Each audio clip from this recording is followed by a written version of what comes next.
Əmək bazarında işinin peşəkarı olmaq nə deməkdir? Bildiyin kimi, bir sahə üzrə ixtisaslaşıb mütəxəssis olmaq sənin karyera yüksəlişi imkanlarını artıra bilər.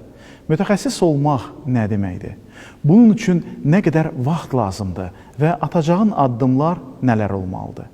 Gəlin bu sualların cavabını bərabər tapaq.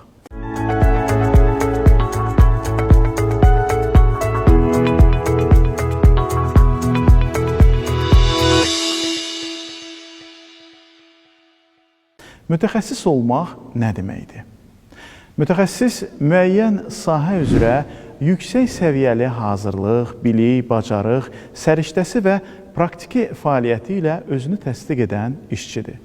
Mütəxəssislər adətən öz sahələrində ən çox məlumatlı peşəkarlardan biri olur və ixtisaslaşdığı sahə üzrə digər insanlardan daha yüksək nailiyyətlər əldə edir. Mütəxəssis olmaq üçün nə qədər vaxt lazımdır? Mütəxəssis olmaq üçün nə qədər vaxt lazım olduğuna dair qəti cavab yoxdur. Liderlərin uğur simvollarını araşdıran Malcolm Gladwell'ın kitabında 10.000 saat qaydasından danışılır. Onun fikrincə, bir sahədə ixtisaslaşmaq üçün ən azı 10.000 saat işləmək lazımdır. Gladwell deyir ki, öyrənmə mərhələləri hər bir insan üçün fərqli olsa da, uğurlu insanlar əvvəlcədən şəxsi inkişaf proqramlarına ən azı 10.000 saat sərf etməlidirlər. Yəni, həftənin hər günü 8 saat işləsən, maksimum 4 il ərzində hədəflədiyin sahədə uğur qazanacaqsan. Amma qeyd edək ki, bu sahə və bacarıq üzrə də dəyişə bilər. İnsanlara fərdi yanaşsaq, bir insan üçün hər hansı bir bacarığı mənimsəməyə daha çox vaxt tələb oluna bilər. Hər kəs mütəxəssis ola bilərmi? Müəyyən bir mövzuda peşəkar olub-olmayacağını yalnız cəhd etdikdən sonra müəyyən edə bilərsən. Bunun üçün bacarıqlarını təkmilləşdirməyə ehtiyac var. Bəli, komfort zonandan çıxmalısan və özünü sınaqdan keçirməlisən. Mövcud bacarıq səviyyəndən daha təkmil şəkildə davamlı olaraq təcrübə qazanmalısan.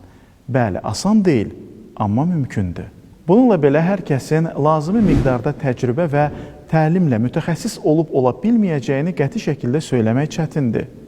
Sahədən və ya bacarıqdan asılı olaraq biri üçün mütəxəssis olmağa anadan gəlmə istedad tələb oluna bilər, lakin başqası üçün motivasiya və davamlı olaraq çalışmaq mütəxəssis olmağa kömək edə bilər. Bəs necə işinin peşəkarı, yəni mütəxəssis olmaq olar? Peşən üzrə düzgün ixtisaslaşmaq üçün nələri bilməlisən? Müəyyən bir sahədə mütəxəssis olmaq üçün bu addımları yerinə yetir. Nə ilə maraqlandığını müəyyən et. İstənilən sahədə mütəxəssis olmaq üçün bu istiqamət üzrə həqiqətən maraqlanmalı və həvəsli olmalısan. Çünki marağın olmadan bu yolda vaxt və enerji sərf edərək yüksəkliyə çatmaq mümkün deyil. Bir mövzu ilə maraqlandığın zaman öyrəndiklərin sənə asan gələcək və bu prosesdən daha çox həzz alacaqsan. Bir an üçün sadəcə bir tapşırığa diqqətini ver.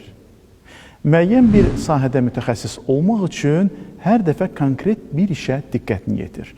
Məsələn, veb dizayn üzrə mütəxəssis olmaq istəyirsənsə, digər mövzulara keçməzdən əvvəl xüsusi bir veb sayt yaratmağa fokuslan və bu sahəni tam mənimsə.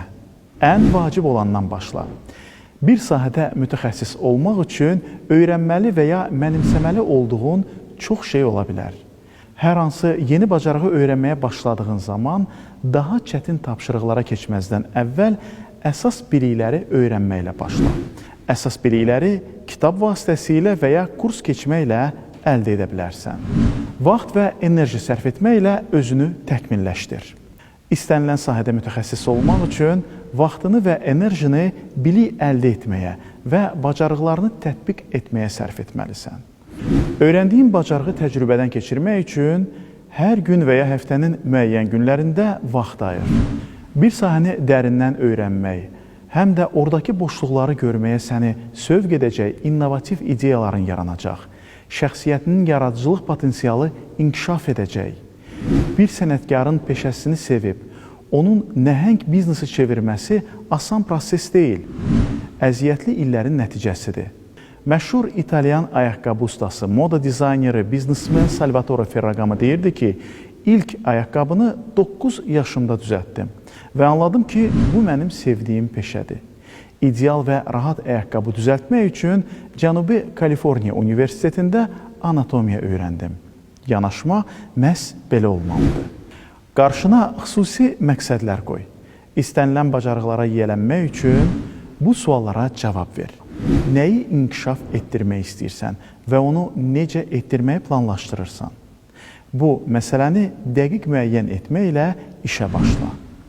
Əldə etmək istədiyin böyük məqsədləri müəyyənləşdir və sonra onları daha qısa müddətdə tamamlaya biləcəyin kiçik mərhələlərə böl. Bu zaman proses sənə nisbətən asan görünəcək və aydın olacaq. Məsələn, rəssam olmaq istəyirsən. Öncə karandaş və ya fırçanı necə tutmalı, ölçüləri necə alınmalı, kölgələri necə verməli, rəngləri necə qarışdırmalı olduğu kimi ilkin bacarıqları öyrənmək lazımdır. Daha sonra artıq fərqli üslublarda rəsmlər çəkməyi öyrənə bilərsən. Təcrübə üçün mühit axtar və ya onu yarat. Davamlı olaraq bir sahədə özünü inkişaf etdirmək üçün səhv etmək və bacarıqlarını necə təkmilləşdirəcəyini anlamaq azadlığına sahib olmalısan. Bunu etmək üçün təcrübə ilə məşğul ola biləcəyin bir mühit tapmalı və ya onu yaratmalısan. Məsələn, web dizayner üçün bu, öyrəndiklərini tətbiq edə biləcəyi başqa heç kimin girişi olmayan bir test sayt ola bilər. Speaker, yəni ictimai çıxış qabiliyyətini inkişaf etdirmək istəyən bir şəxs üçün bu, evdə güzgü qarşısında çıxış edə biləcəyi sakit bir otaq da ola bilər. Sahən üzrə mentor tap. Öyrəndiyin sahədə təcrübəsi olan və ya öz bacarıqları ilə daha yüksək səviyyəyə malik olan bir mentorla işləmək çox vacibdir. Ən yaxşı mentor artıq mütəxəssis olan və bacarıq, biliyini müntəzəm olaraq tətbiq edən şəxsdir. Fəaliyyətinlə bağlı fərdi və dəqiq rəy al. Mütəmadi və vaxtında verilən dəqiq rəy nəinki təkmilləşmək və mütəxəssis olmaq üçün çox vacibdir. Hətta sənin üçün həyatını dəyişə biləcək bir amildir. Bir mentor və ya başqa bir mütəxəssis sənə keyfiyyətli rəy verə bildikdə, sən fəaliyyətindəki boşluqları görə bilə və dərhal dəyişikliklər etməyə, özünü inkişaf etdirməyə başlaya bilərsən. Tez-tez özünü sına. Hər hansı sahənin fəaliyyətini mənimsəmək istəyirsənsə, ən səmərəli öyrənmə üsulu bilirsən nədir? Vaxtının 30%-ni nəzəriyyə öyrənməyə və 70%-ni onu təcrübədən keçirməyə sərf et. Məqsədin qrafik dizayn üzrə mütəxəssis olmaqdırsa, vaxtının 30%-i videolara baxmaq, testlər etmək, qrafik dizaynı başa düşmək üçün sənə əsas bilgiləri verə bilər. Bununla belə sahənin öyrənilməsinə həsr olunan vaxtın 70%-ni öyrəndiyin məlumatları aktiv şəkildə tətbiq etmək üçün qrafik illüstrasiyalar, posterlər, fotolar hazırlamaq üçün sərf etməlisən. Yalnız etdikdə nə dərəcədə peşəkar və keyfiyyətli iş gördüyünü anlayacaqsan. İnkişafını izlə. Müəyyən bir sahədə inkişaf müşahidə edildikdə və ya bununla bağlı rəy aldıqda, irəliləmək üçün növbəti addımını müəyyən et. Mərhələlərin və növbəti addımların yenilənməsi prosesi davamlı şəkildə edilməli və sənin uzun müddətli hədəflərinə doğru istiqamətləndirilməlidir. Cəhd et və cəhd etməyə davam et. Bu, hər hansı bir işdə mütəxəssis olmaq üçün riayət edilməli olan əsas qaydadır. Unutma ki, vaxtında və düzgün ixtisaslaşmaq sənin üçün dayanıqlı karyeraya bərabərdir. Bu səni karyera yolunda özünə əmin olmağa imkan yaradacaq və sükanı öz əlinə almağına dəstək olacaq. Elə isə ixtisaslaşmaq üçün düzgün addımlarını atmağa elə indidən başla.